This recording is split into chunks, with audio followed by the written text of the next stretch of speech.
Assalamualaikum Ustadz. Waalaikumsalam warahmatullah. Ustadz, bagaimana hukum jika suami menikah tanpa izin istri pertama? Suami menikah lagi tanpa izin istri pertama. Ya kalau pertanyaannya sah dan tidak, dalam persyaratan nikah itu tidak ada syarat izin. Jadi kalau menikah itu, satu, ada calon pengantinnya, ya nggak? Dua, ada walinya, yaitu orang ayah dari si perempuan, walinya. Tiga, ada saksi, dua laki-laki saksi, yang baligh, yang dewasa, yang beragama Islam, gitu.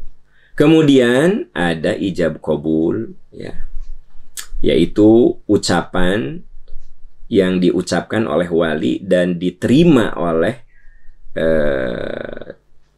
calon suami, ya. Nah, yang kelima ada mahar. Jadi ada yang menikahnya, ada walinya, ada saksinya, ada ijab qabulnya, ada maharnya. Sah pernikahan secara agama. Sah.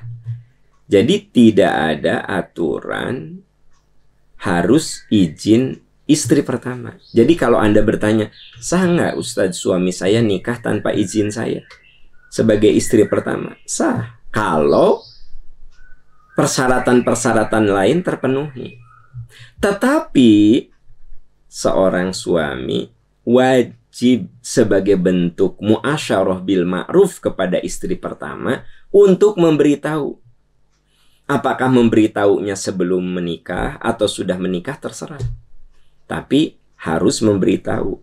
Beda antara meminta izin dan memberitahu, itu dua hal yang berbeda, ya.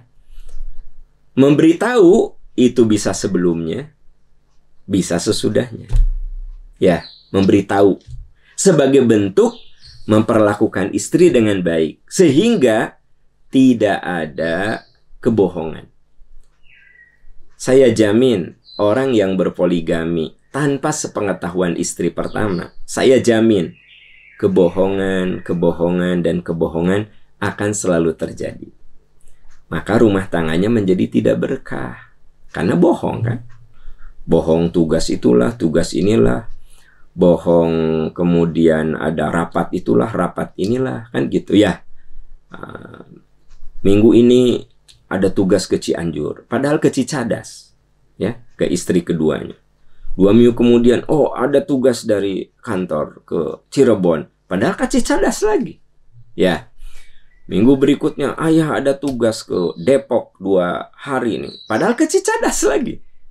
Kebayang nggak sama Anda betapa capeknya seorang lelaki poligami dengan sembunyi-sembunyi karena kebohongan. Itu baru bohong sama istrinya, belum lagi sama anaknya, ya, belum lagi bohong sama teman-temannya. Makanya rumah tangga yang sembunyi-sembunyi dipastikan tidak berkah. Catat itu. Padahal inti dari rumah tangga itu berkah, ya. Iyalah. Nah, makanya kalau Anda bertanya sah atau tidak, ya sah. Tapi kalau kebohongan itu terus berlanjut, maka rumah tangganya jadi tidak berkah. Padahal kita berumah tangga itu tujuannya berkah. Islam membolehkan poligami. Ya, surat An-Nisa itu begitu jelas. Fankihu ma toba lakum minan nisa'i masna wa thulatha wa ruba'a fa in khiftum alla ta'dilu fawahidatan. Kalau kamu tidak bisa berlaku adil, cukup satu saja. Berarti kalau ada orang poligami sembunyi-sembunyi, sebenarnya dia tidak layak untuk poligami. Cukup satu saja. Kalau dia sembunyi-sembunyi kebohongan itu, berarti tidak layak untuk poligami. Quran mengatakan, fa in khiftum alla ta'dilu. Kalau kamu khawatir, ini baru khawatir, bukan terjadi. Khawatir. Saya emang nggak berani, kudu ngasih tahu istri. Ya jangan. Jangan, gitu. Ya. Nah, jadi saya tegaskan bahwa tidak ada syarat poligami itu harus izin istri pertama. Tidak ada syarat. Tapi wajib memberitahu sebagai bentuk muasyarah bil ma'ruf. Dan supaya rumah tangga dengan istri kedua ada keberkahan. Tidak diliputi dengan dusta, tidak diliputi dengan kebohongan. Gitu. Ya. Dan bagi Anda yang tidak punya mental untuk berterus terang, jangan berpoligami. Kenapa? Itu hanya membuat dosa Anda nambah. Jadi bapak-bapak, kalau Anda nggak punya mental untuk cerita ke anak, cerita ke istri pertama, ya jangan. Kenapa? Percaya ke saya, tidak akan berkah rumah tangga Anda. Karena apa? Dibumbui, dibungkus dengan kebohongan demi kebohongan. Gitu, ya. Makanya Allah mengingatkan, kalau kamu tidak bisa berlaku adil, fawahidatan, satu saja udahlah.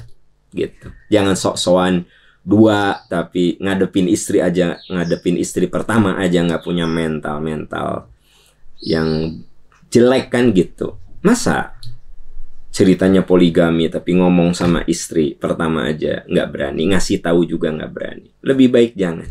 Gitu, ya.